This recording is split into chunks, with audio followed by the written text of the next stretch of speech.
amigos chefes de estados, chefe de governo, delegados aqui presentes e ministros que me acompanham nessa viagem, o meu ministro de Relações Exteriores, Mauro Vieira, o meu ministro de Combate à Fome e à Pobreza, Wellington Dias, e meu ministro da Agricultura Familiar, Paulo Teixeira.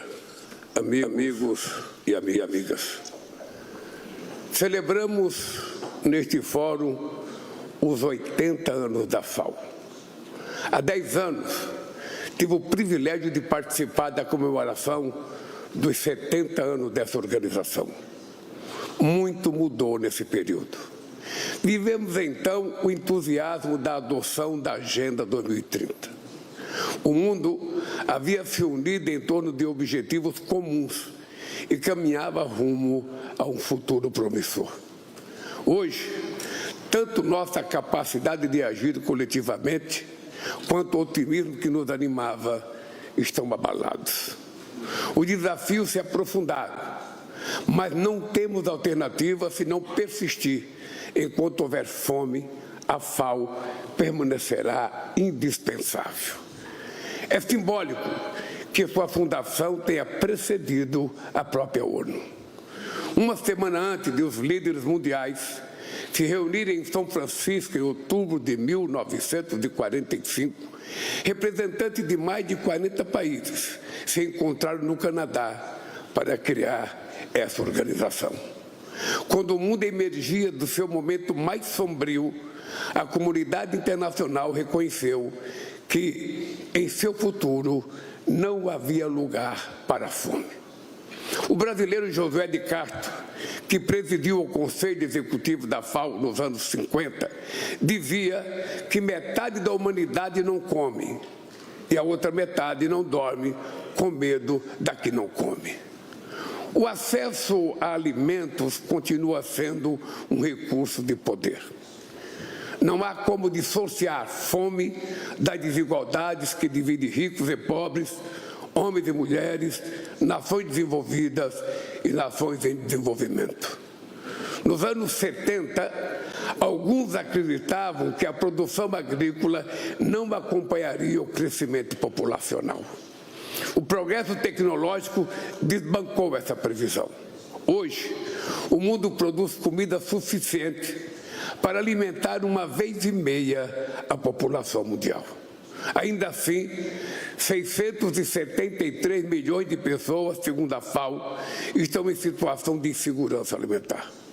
Com base em dados do Programa Mundial de Alimentos, é possível estimar que garantir 3 refeições diárias a essas pessoas custaria cerca de 315 bilhões de dólares. Isso representa 12% dos 2 trilhões e 700 bilhões de dólares consumidos anualmente com gastos em armas. Estabelecendo um imposto global de 2% sobre os ativos de super ricos, obteríamos esse montante. A fome é irmã da guerra, seja ela travada com armas e bombas, ou com tarifas e subsídios. Conflitos armados, além do sofrimento humano e da destruição da infraestrutura, desorganizam cadeia de insumos e alimentos. Barreiras e políticas protecionistas de países ricos desestruturam a produção agrícola no mundo em desenvolvimento. Da tragédia em Gaza à paralisia da Organização Mundial do Comércio, a fome tornou-se sintonia do abandono das regras e das instituições multilaterais. Roma é sede de 3 agências que salvam vidas. O trabalho da FAO, do Programa Mundial de Alimentos e do Fundo Internacional para o Desenvolvimento da Agricultura não deixa dúvidas de que o mundo seria um lugar pior sem o multilateralismo. Graças à FAO, um número crescente de países reconheceu o direito à alimentação em sua legislação. A peste bovina e a doença da cegueira nos rios foram erradicadas e a comida que consumimos segue parâmetros definidos em um código universal que garante sua segurança e sua qualidade. A FAO é exemplo de um multilateralismo que escuta os países em desenvolvimento, valoriza o conhecimento local e constrói soluções adaptadas a cada realidade.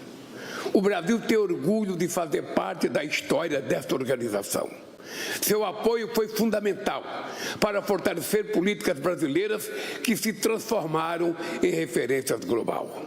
Durante seus 2 mandatos como diretor-geral, o professor José Graziano da Silva, aqui presente, contribuiu para essa fertilização cruzada. Acolhido pela FAO, nosso programa Fome Zero serviu de inspiração para o segundo objetivo do desenvolvimento sustentável. Aliando o programa de transferência de renda, alimentação escolar e fortalecimento da agricultura familiar, conseguimos tirar o Brasil do mapa da fome em 2014. O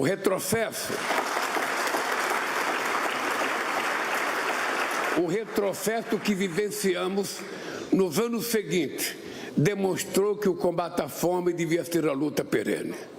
Não se trata de assistencialismo.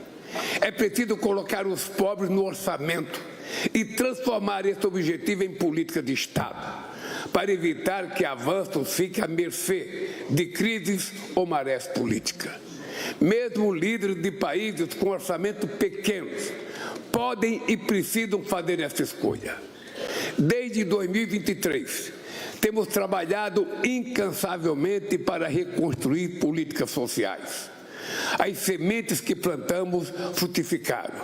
Neste ano, a FAO anunciou que outra vez o Brasil saiu do mapa da fome. 30 milhões de pessoas começaram a almoçar, jantar e tomar café. Em 2024, alcançamos a menor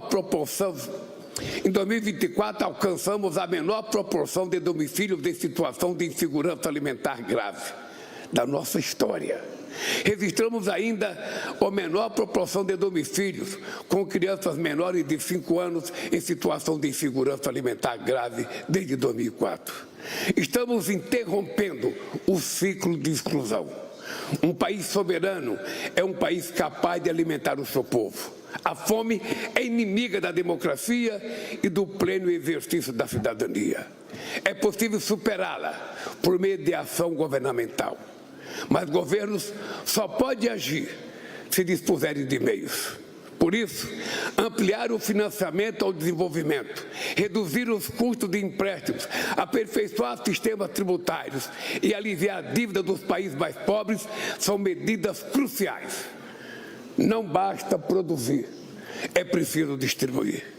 Poucas iniciativas contribuiriam tanto para a segurança alimentar e nutricional quanto uma reforma da arquitetura financeira internacional que direcionasse recursos para quem mais precisa. A América Latina e o Caribe vivem o paradoxo de ser o celeiro do mundo e conviver com a fome. A África atravessa crescimento econômico e, ao mesmo tempo em que registra aumento preocupante dos níveis de insegurança alimentar. Sob liderança do diretor-geral da FAO, o Brasil tornou-se parceiro em mais de 40 países, fortalecendo a cooperação sul-trilateral. 6 instituições brasileiras, entre as quais a Embrapa, foram agraciadas este ano com o prêmio da FAO de reconhecimento técnico a boas práticas, que o Brasil se dispõe a compartilhar com seus sem condicionalidades. O combate à fome e à pobreza é um dos principais pilares da política externa brasileira. Em maio, promovemos o 2º diálogo Brasil-África sobre segurança alimentar, combate à fome e desenvolvimento social. Há poucas semanas, realizamos na cidade de Fortaleza a 2ª cúpula global da Coalizão para a Alimentação Escolar. No ano que vem, sediaremos a 39ª Conferência Nacional da FAO para a América Latina e Caribe. Foi desse espírito de solidariedade que nasceu a Aliança Global contra a Fome e a Pobreza.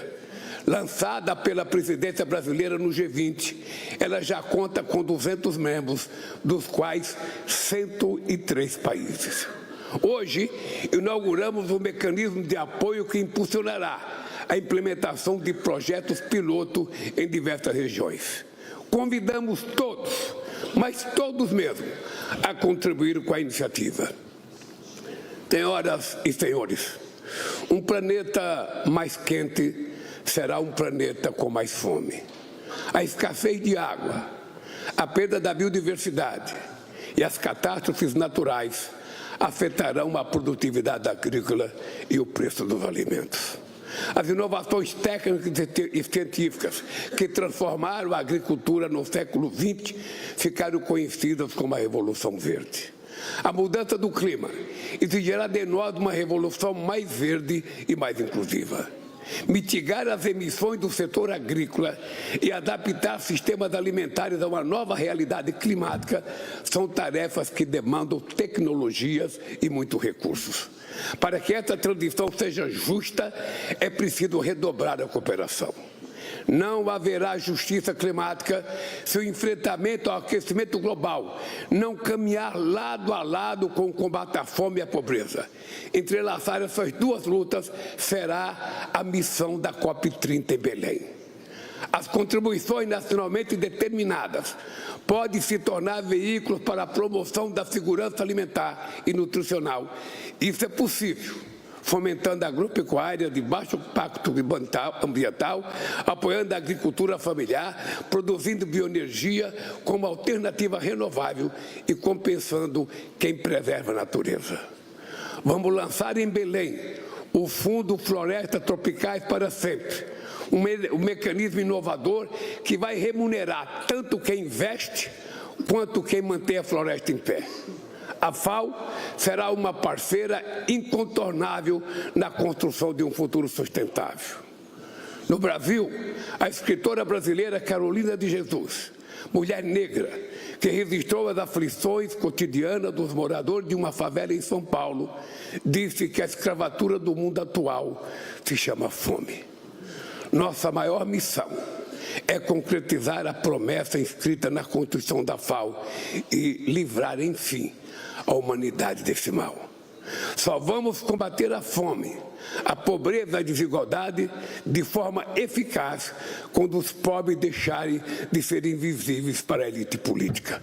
Meus amigos e minhas amigas, eu penso que é importante cada um de nós, ao terminar esse encontro da FAO, em que comemora hoje seus 80 anos, é voltar para os nossos países com a certeza de que a fome não é simplesmente um problema econômico. A fome é, sobretudo, um problema político. É uma questão de opção. É uma questão de saber para onde vai o dinheiro que o Estado arrecada. É preciso saber se as pessoas estão pagando os tributos certos por aquilo que ganham no país. No Brasil, nós acabamos de aprovar uma lei que nenhum trabalhador que ganha até R$5.000, o equivalente a $1.000, pagará mais imposto de renda no Brasil. E aprovamos ao mesmo tempo que todas as pessoas que ganham acima de R$1 milhão por ano irão pagar um pouco mais para que a gente possa, tirar o pagamento das pessoas mais pobres. Portanto, é preciso que cada governante assuma a responsabilidade. Na hora de fazer o orçamento do seu país, na hora de discutir quanto vai para as Forças Armadas, na hora de discutir quanto vai para a diplomacia, na hora de discutir quanto vai fazer de isenção para os empresários, que benefício vai fazer, é importante lembrar que os pobres não são invisíveis. E é preciso enxergá-los, porque eles um dia nos enxergarão. E aí a gente vai pagar o preço da irresponsabilidade de não cuidar dos pobres, igualdade de condições, como se cuida do rico. Muito obrigado e boa sorte.